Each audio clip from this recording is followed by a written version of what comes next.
right, everyone, welcome back to another deep dive. And today we are going headfirst into crypto. Absolutely. And specifically something called Remittix. Remittix, yeah. So this is, I guess, kind of a new one on the scene. Yeah. You know? Yeah. And the source that we're looking at today is making some pretty bold predictions. Huge. Yeah. Yeah. You know, about how much growth we could be seeing in the next year. Absolutely. And as you know, I always get a little bit interested when someone says that it's going to explode. Yeah. When someone says explode, I'm like, oh, really? Tell me more. Exactly. So that's what we're looking at today. Yeah. So let's just jump right in. Yeah. The title of the article that we're looking at is Solana Alternative Remittix to hit $5 in the next 12 months. Yeah. That's a pretty big claim right there. It is a huge claim, and you know, $5 might not sound like a lot, but when you think about the fact that some cryptocurrencies are worth, you know, thousands of dollars. Yeah. You know, even a small percentage gain can translate into a huge profit. Right. So that's why, you know, these predictions are so important to people who follow crypto. And I think what's also interesting is that this prediction is specifically framing Remittix as a Solana alternative. Right. Why Solana?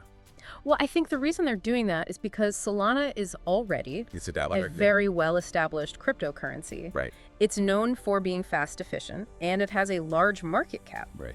So by positioning Remittix as an alternative to Solana, they're essentially saying, hey, look, we can do what Solana does, but better. And they're hoping to tap into that same audience that's already familiar with and interested in Solana. Absolutely. And you know, Solana has had its own issues. Yeah. So there's definitely room for a competitor. Yeah. But to be totally honest with you, before we started this whole deep dive, I didn't even know what Remittix was. Oh, I hear you. What is it? So Remittix, it's a new cryptocurrency. Okay. And from what I've gathered, it's based on a proof-of-stake mechanism.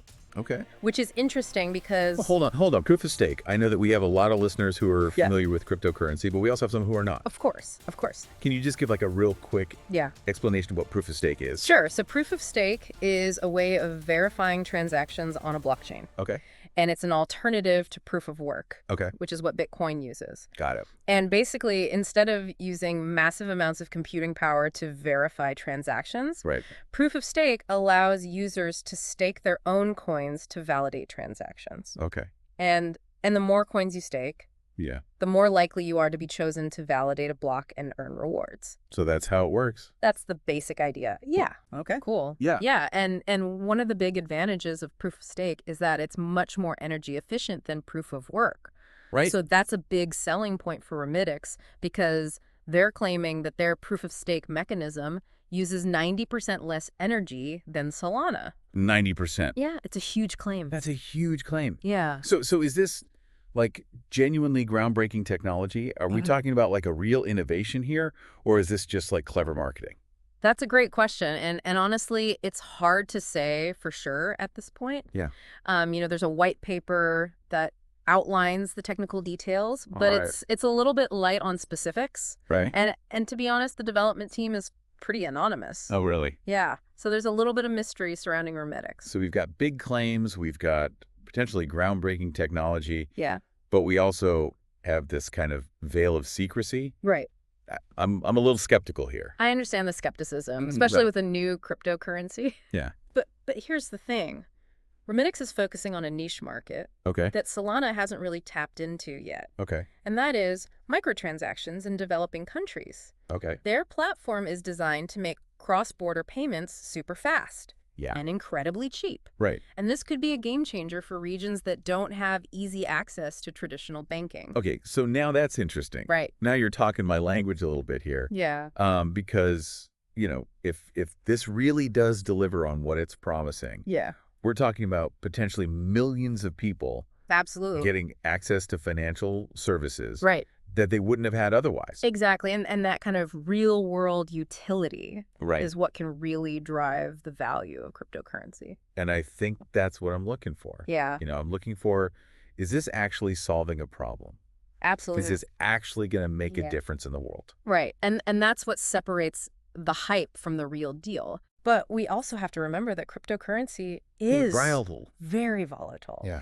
And if the hype gets out of control and the actual development and adoption of Remittix doesn't keep up, we could see a pump and dump. Oh, for sure. Yeah. I mean, we've seen that happen over and over again. Absolutely. So I think the big takeaway here for our listeners is that we've got a potentially exciting prospect. Yes. In the world of cryptocurrency. Yeah. Remittix is presenting itself as a more efficient, more environmentally friendly alternative to Solana. Right.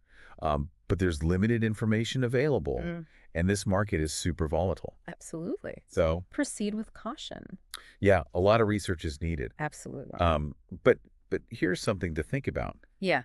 What if Remittix achieves even a fraction of what it's setting out to do? Right. What does that say about the future of cryptocurrency? That's a great question. Are we on the verge of this new era of financial innovation that's going to completely change how we think about money? It's possible. Yeah. It's definitely possible.